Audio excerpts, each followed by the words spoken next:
Muy buenos días, Dios los bendiga.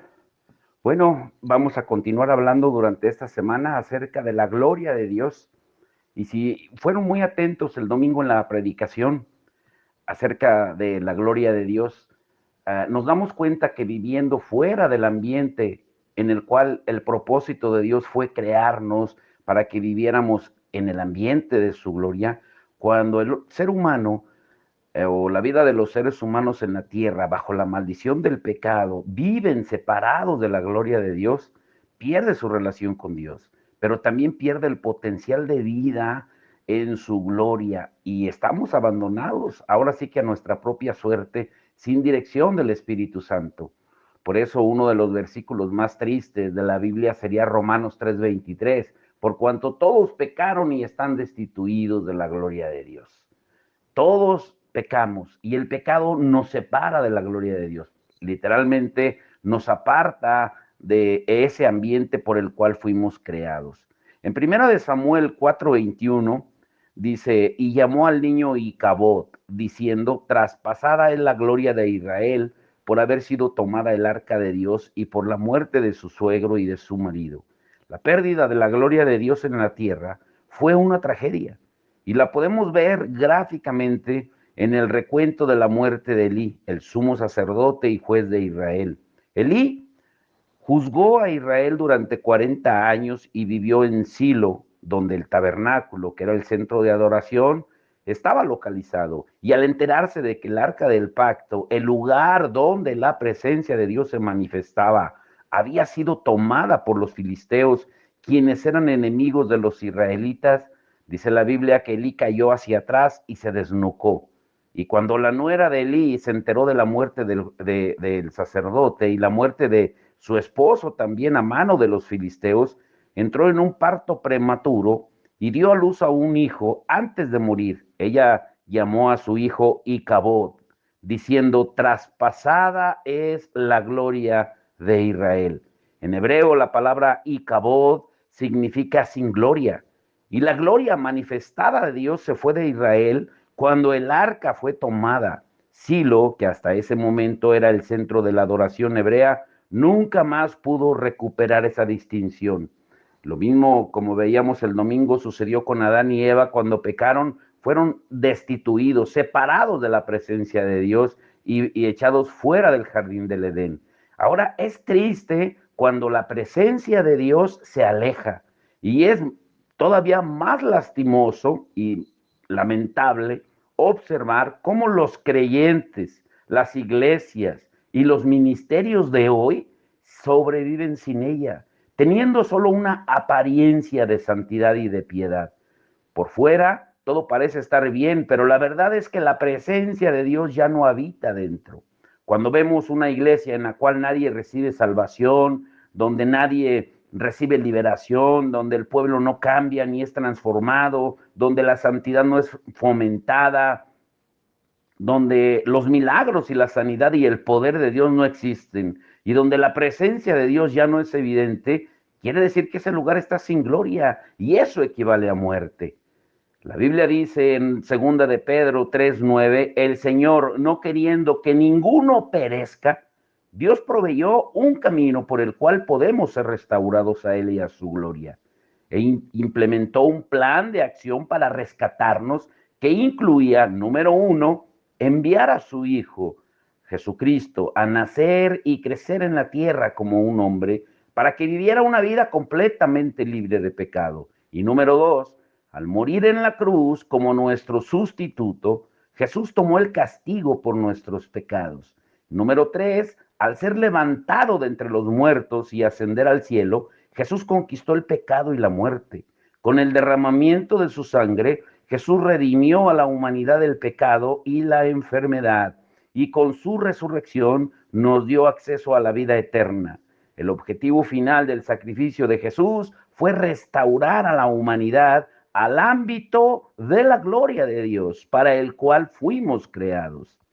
En Hebreos 2:10 dice, porque convenía a aquel, a Dios, por cuya causa son todas las cosas y por quien todas las cosas subsisten, que habiendo de llevar muchos hijos a la gloria, perfeccionase por aflicciones al autor, a Jesús, de la salvación de ellos. Cuando somos reconciliados con Dios por medio de Jesucristo, recibimos su Espíritu Santo. Entonces nuestro espíritu es trasladado de muerte a vida y tenemos acceso entonces de nuevo a su gloria. Espiritualmente hablando, ahora podemos vivir en la atmósfera del cielo. Todavía tenemos que morir físicamente, claro que sí, porque nuestros cuerpos aún tienen que pasar el proceso de la resurrección en gloria para la eternidad.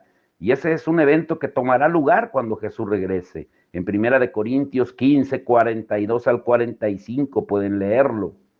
El plan de salvación demuestra que aunque la humanidad pecó, el propósito de Dios se cumplirá de acuerdo a ese ciclo.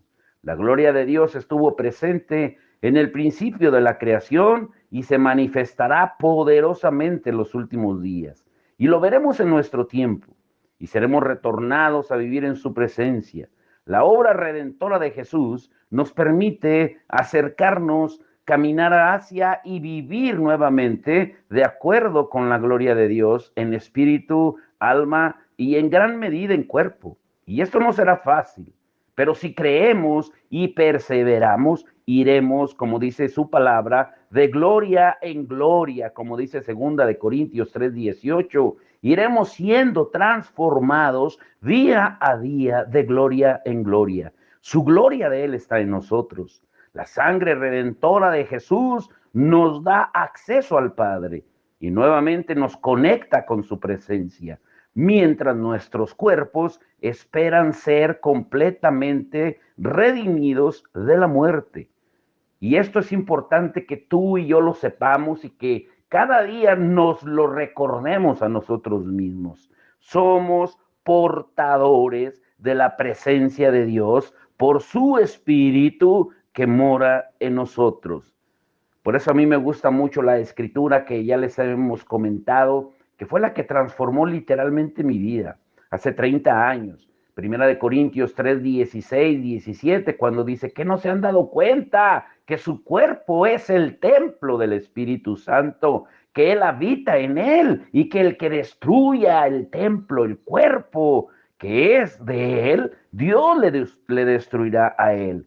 En Cristo, escuchen muy bien, todos nosotros cargamos un Edén, un jardín portátil. Hay una canción muy hermosa de Jesús Adrián Romero que dice, se llama El Jardín incluso, donde dice que dentro de mí, en mi corazón, hay un jardín que Dios plantó, donde pasea el bendito Señor, donde me encuentro con mi Salvador.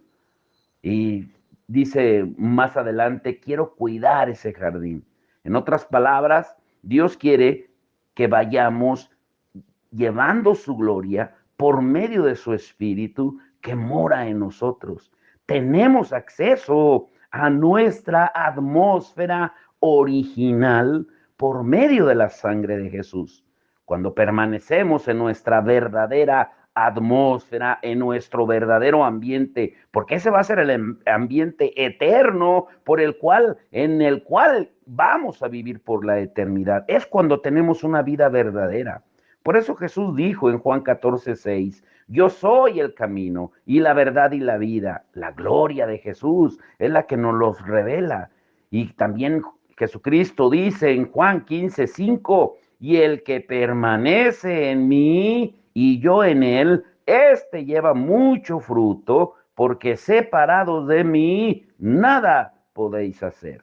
Recuerden una cosa, tú y yo fuimos creados para la gloria de Dios, para existir continuamente en la presencia de Dios todos los días de nuestra vida. Y aunque el Espíritu Santo mora en nosotros, necesitamos buscar a Dios y su gloria continuamente por medio de la adoración, de la alabanza y someter nuestra voluntad a la del Padre por medio de la fe. ¿Por qué? Porque Jesús dijo en Mateo 26:41, el espíritu a la verdad está dispuesto, pero la carne es débil. También lo dijo en Marcos 14:38. y hasta el día en que de nuevo vivamos en su gloria, perpetuamente, a diario, debemos buscar su gloria.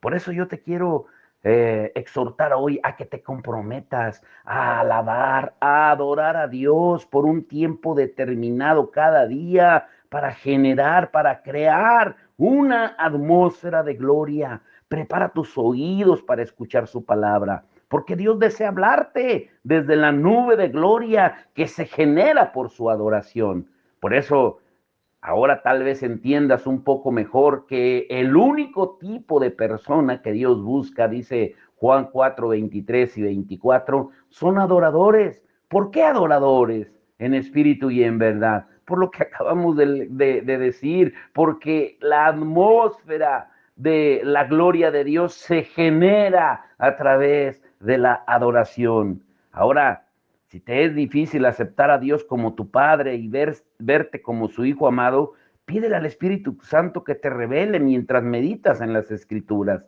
como dicen Mateo 6, 32 y 33 y Efesios 5, 1. Y pon atención en esto. Existen cientos de facetas maravillosas de la naturaleza de Dios y de su carácter.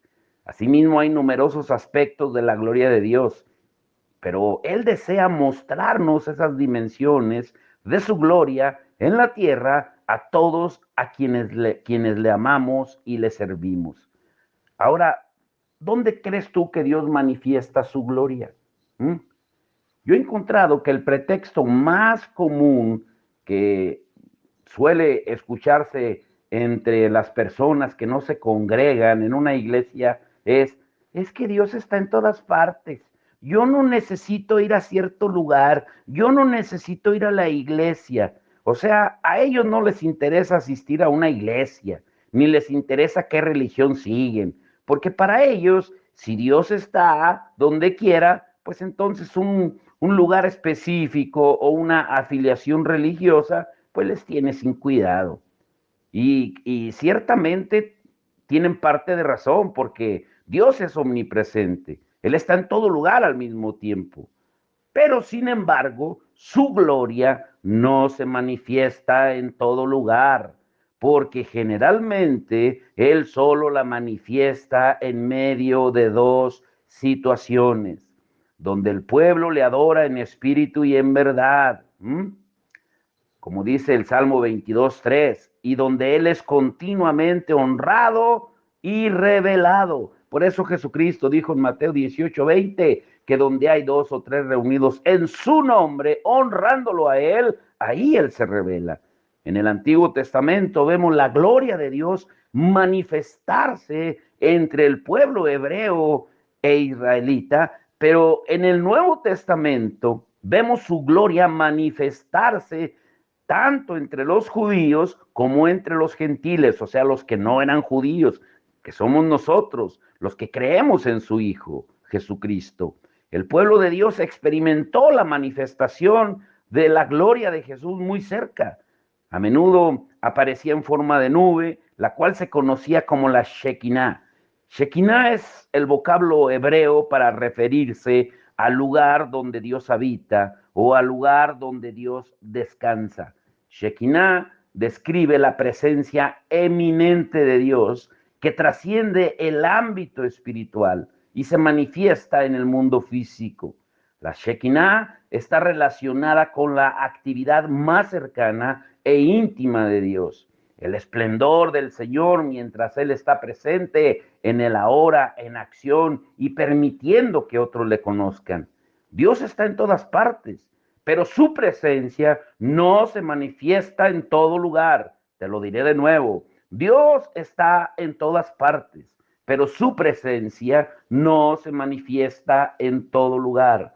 Entonces, podemos definir que la gloria de Dios de dos formas. Número uno, la gloria kabod o doxa, como hablábamos el viernes, la cual es la esencia, la naturaleza, los atributos y la perfección infinita de Dios, su carácter, su personalidad o lo que Él es en sí mismo. Y número dos, la Shekinah, la gloria, que es la manifestación visible de su presencia a la humanidad Y esto es cuando la gloria de Dios trasciende el ámbito espiritual para impactar el ámbito natural. En ocasiones Dios revela su Shekinah, su gloria, su presencia manifestada a los seres humanos por medio de fenómenos físicos, como fuego o nubes, como lo hizo en el Antiguo Testamento. Pero en otras ocasiones Él revela su gloria, su kabod, en un aspecto de su naturaleza, en su soberanía, y Dios toma la iniciativa y decide qué aspecto de sí mismo va a revelar. Pero de una cosa podemos estar seguros: la voluntad de Dios siempre ha sido morar entre su pueblo y manifestarse a la humanidad. Veamos unos ejemplos bíblicos que confirman esta verdad. Número uno, Dios manifestó su gloria a los israelitas.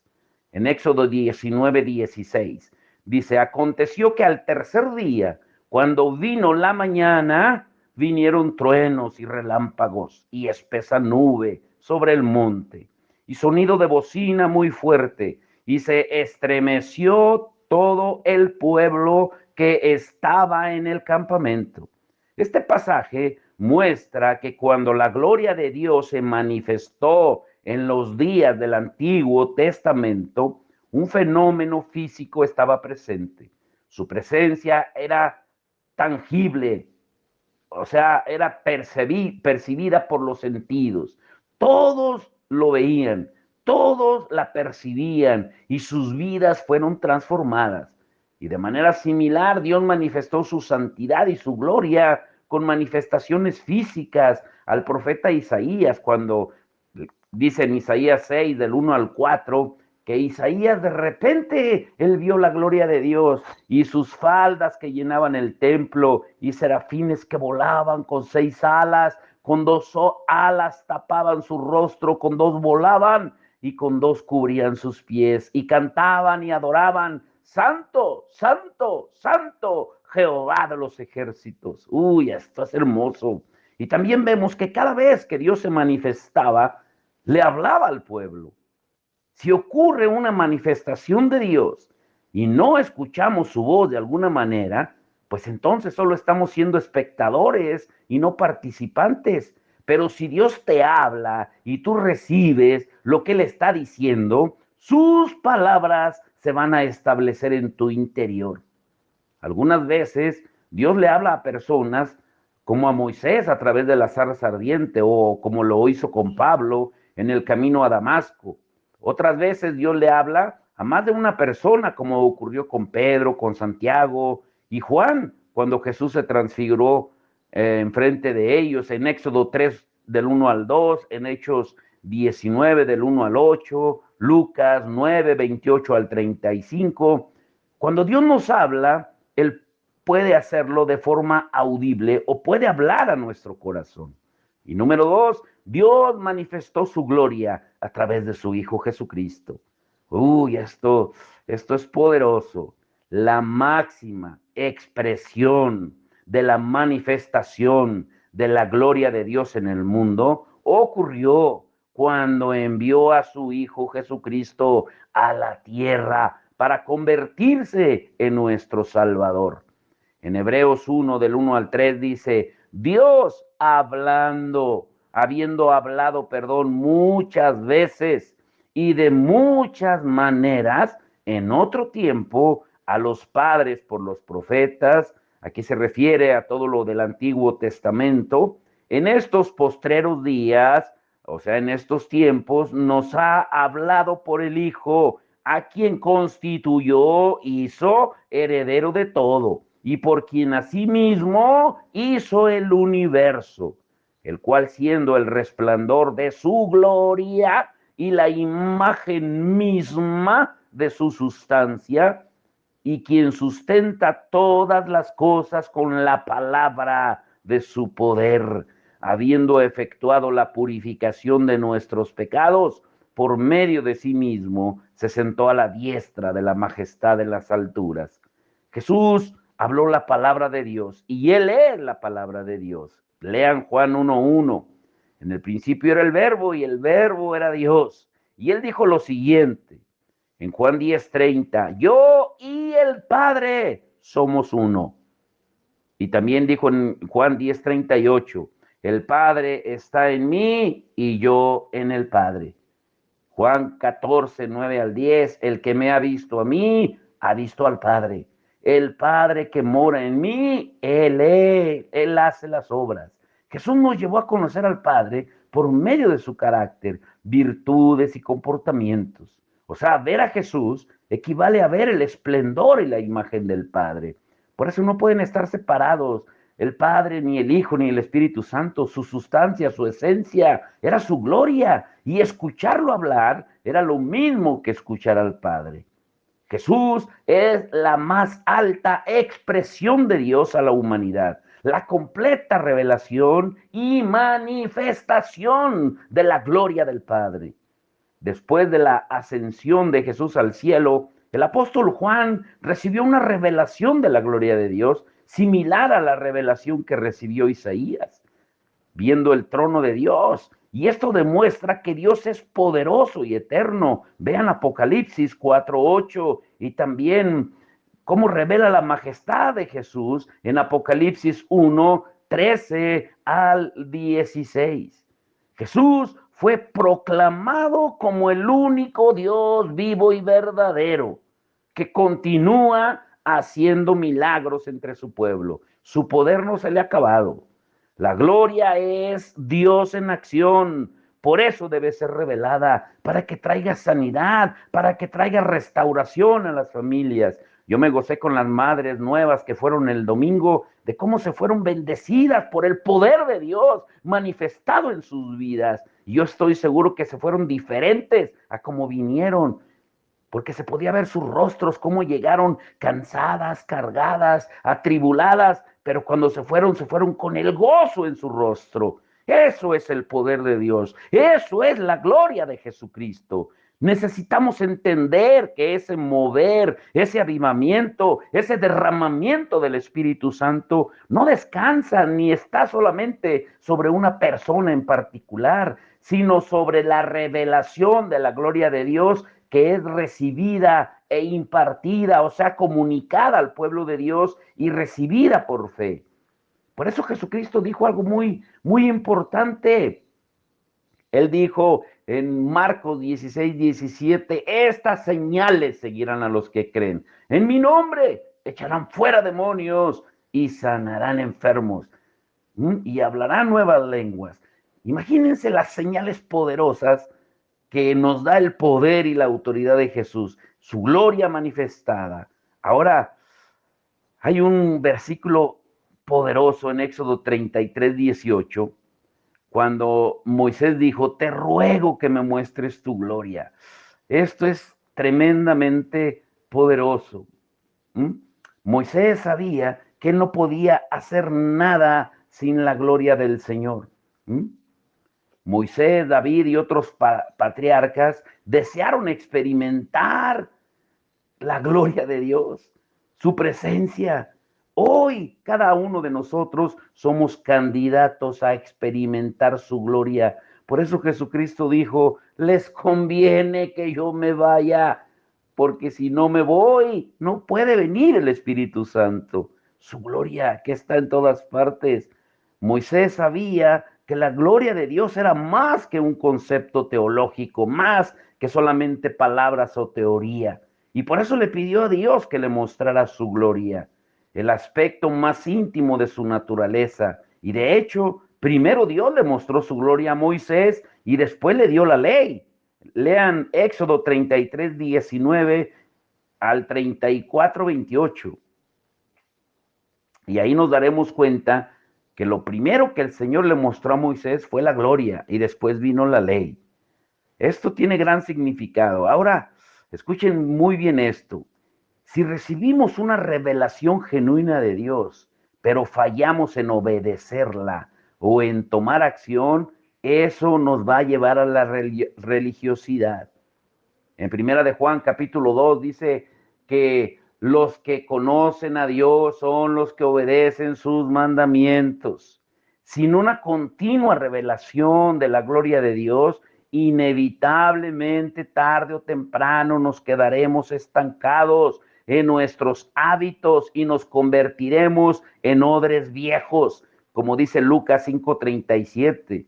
En otras palabras, no le permitiremos a Dios que haga algo nuevo en nuestras vidas, que traiga poder y sanidad, porque con frecuencia estamos tan ocupados tratando de mantener las apariencias, cumpliendo normas, que terminamos atrapados en tradiciones. Y Dios quiere que retornemos a su gloria. Él quiere llevarnos a nuevos ámbitos de su gloria que nunca antes hemos experimentado.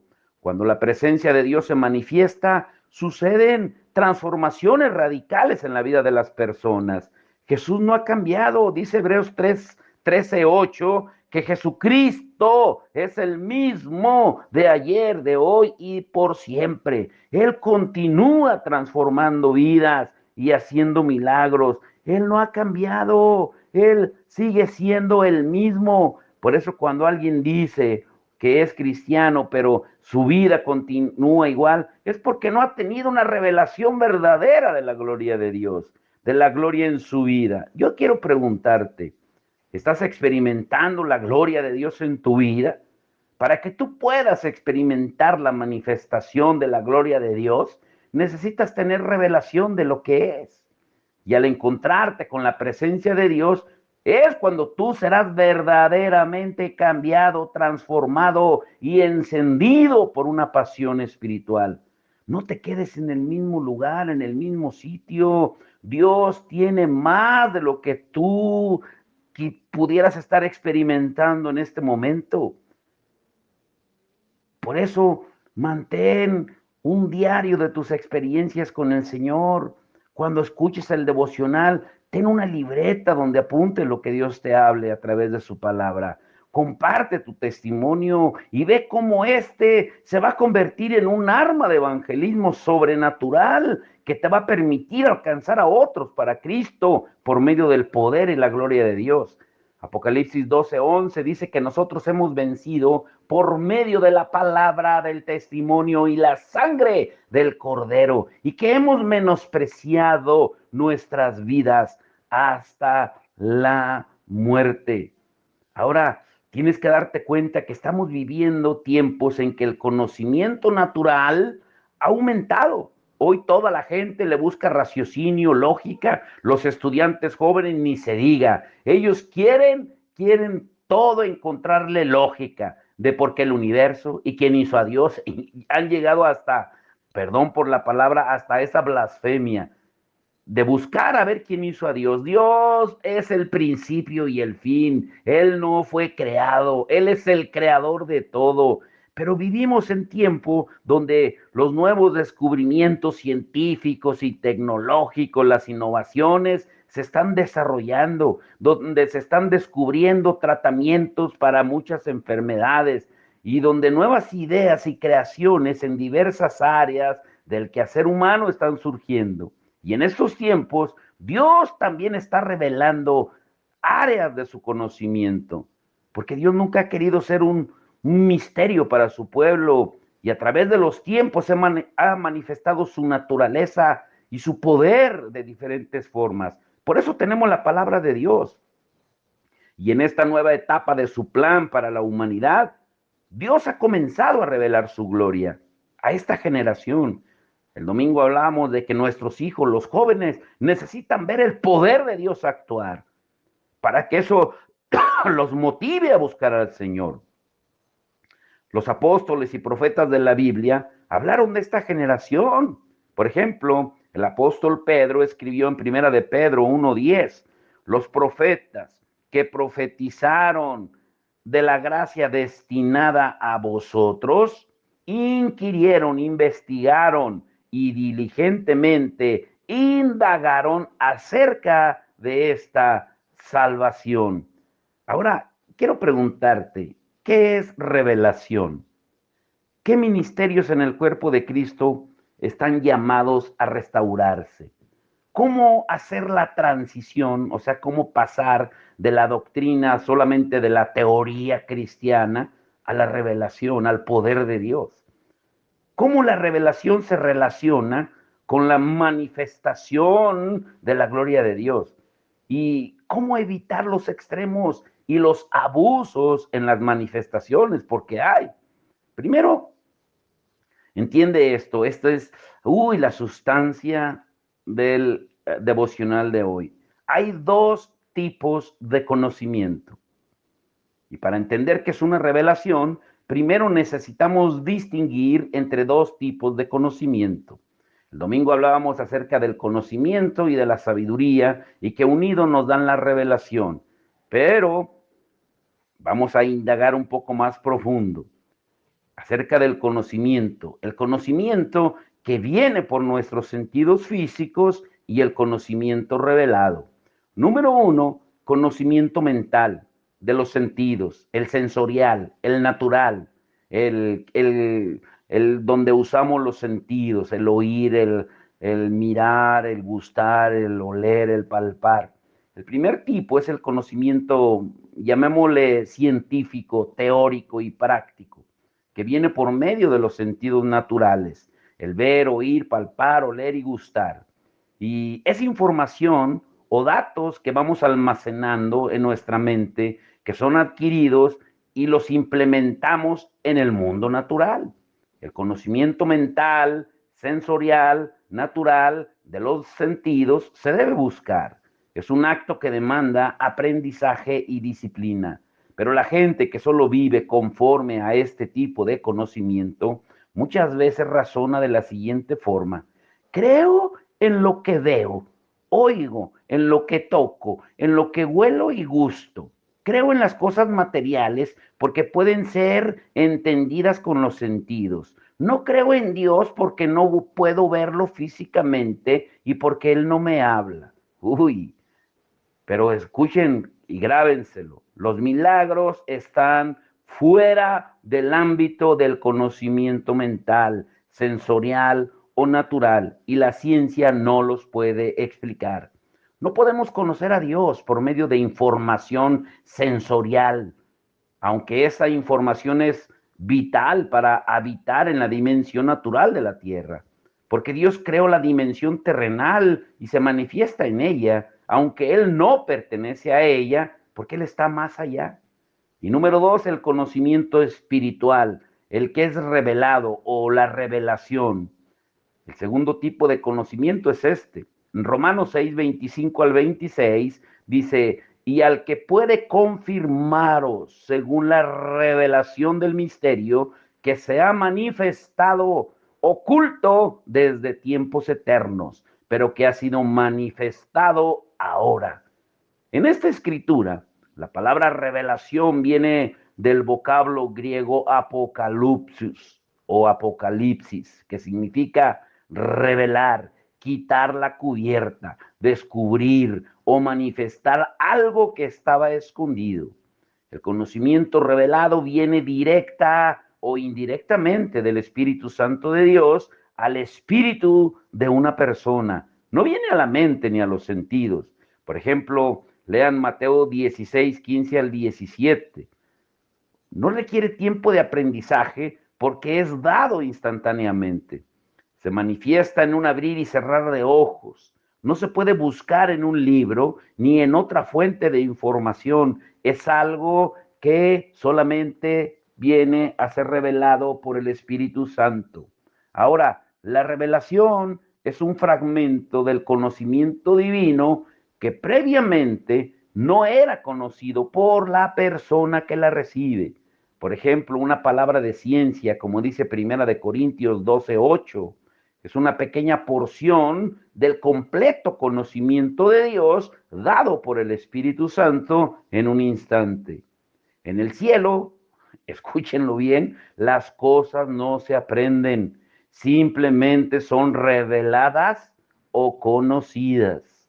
Entonces, la revelación es el conocimiento espiritual acerca de Dios y sus caminos, que viene a nuestro espíritu como una fuerza súbita y que nos impulsa hacia adelante, provocando un movimiento que estimula, que activa, que acelera nuestro espíritu. Es una ventana del tiempo en la eternidad y de la eternidad en el tiempo. la cual trae la perspectiva de Dios a los seres humanos. La revelación siempre va a demandar un cambio. Si nosotros basamos nuestra vida solamente en el conocimiento natural, como el medio principal por el cual los seres humanos podemos experimentar y entender la vida, pues estamos perdidos, porque eso fue lo que ocurrió con Adán y Eva. Ellos decidieron desobedecer a Dios y comer del árbol de la ciencia del bien y del mal. Génesis 2:17, cuando Dios les había dicho que más del árbol de la ciencia del bien y del mal no comerás, porque el día que de él comieres, ciertamente morirás. Cuando Adán y Eva pecaron, sus espíritus murieron y se acabó la revelación del mundo espiritual, como veíamos el domingo. Ya no pudieron percibir el mundo espiritual. De repente todo lo vieron natural. Se encontraron desnudos y se quisieron cubrir. De repente ya no vieron a Dios cuando leíamos que Adán y Eva platicaban con él en el atardecer. Pero una vez que pecaron, solamente escucharon la voz de Dios. Adán, Adán, ¿dónde estás? Señor, es que oí tu voz y tuve miedo. ¿Qué pasó con esa revelación? Cuando ellos decidieron el conocimiento natural, murieron sus espíritus. Como resultado, pasaron de tener ambos tipos de conocimiento a tener solo el conocimiento mental, natural o sensorial. El pecado destruyó la conexión a su fuente espiritual y al conocimiento espiritual. Y desde ese momento comenzaron a considerar todo desde la perspectiva del conocimiento natural. Si tú basas tu vida solo en el conocimiento natural, en lo que percibes, solo es una sombra de lo verdadero y vas a tener una visión distorsionada. Adán cambió el conocimiento espiritual revelado por el conocimiento sensorial natural. Para ilustrar este punto y para ir terminando por hoy, considera el don de profecía. Profetizar es hablar desde la perspectiva de Dios, no es adivinación, tampoco tengas esa idea, sino es hablar desde la perspectiva de Dios. Y la fuente de esa perspectiva, pues es la Escritura a través del Espíritu Santo, quien revela lo que está en la mente y el corazón del Padre, como dice Primera de Corintios 2:10. Y la profecía siempre trae, dice Primera de Corintios 14:3, edificación, exhortación y consolación. ¿Para qué? Para llevar al pueblo a ver lo que Dios ve, a caminar en una realidad que es superior a la natural. Es como dar un gran salto hacia el futuro en Dios o declarar un futuro glorioso en el presente. La falta de conocimiento revelado es una característica de la muerte espiritual, porque no vivimos conforme a una realidad espiritual. En el momento en que tratamos de confiar en el conocimiento mental o sensorial para operar en lo sobrenatural, esencialmente estamos comiendo del árbol de la ciencia del bien y del mal. El conocimiento mental o sensorial solamente da información acerca de hechos y datos, pero no tiene la habilidad de causar un efecto transformador, duradero, porque viene de la mente pecaminosa del hombre y no de la mente de Dios. En cambio, el conocimiento revelado sobrepasa todo análisis racional y lleva consigo al poder de Dios que está dentro de cada uno de nosotros a través del Espíritu Santo para transformarnos. Por eso quiero preguntarte una pregunta que ya debes de saber de memoria. ¿Qué nos dice la palabra que es la vida eterna? ¿Qué nos dice? ¿Qué es la vida eterna? A ver, responde, te doy unos segundos para que respondas. No te puedo escuchar, pero te doy unos segundos. ¿Qué es la verdadera vida eterna? Dice San Juan 17:3, la verdadera vida eterna es esta: que te conozcan a ti, al único Dios verdadero, y a Jesucristo, tu Hijo, el cual has enviado. ¿Mm? Esa es la verdadera vida eterna, pero ese conocimiento no viene de un conocimiento solamente mental, sino espiritual, a través de su palabra, que es espíritu y es vida. Jesucristo lo dijo hermosamente, Juan 6:63. Las palabras que yo les hablo son espíritu y son vida. Uy, mis hermanos, esta es una palabra hermosa y poderosa para que mediten el día de hoy y que nos aliente. Y quiero decirte esto con todo el amor del Señor. No te separes de la gloria de Dios. No abras la puerta para salirte de la dimensión de la gloria de Dios a través del pecado, porque el pecado te separa, te expulsa del ambiente de la gloria de Dios. Padre, en el nombre de Jesús, danos entendimiento, Señor. Señor, tu palabra es muy clara. Cuando nuestros primeros padres, Adán y Eva, pecaron, fueron destituidos, apartados de la gloria de Dios. Pero hoy en día sucede lo mismo con nosotros. Podemos decir que te conocemos, podemos decir que hace años que te recibimos en nuestro corazón y que fuimos sellados con tu Espíritu Santo. Pero si seguimos pecando como deporte, practicando el pecado, estamos separándonos cada vez más y más de tu gloria y comenzamos a ver las cosas naturales. Comenzamos a desesperarnos por la provisión y queremos afanarnos buscando, Señor, la provisión tuya, cuando la provisión está en descansar en el ambiente tuyo de tu gloria.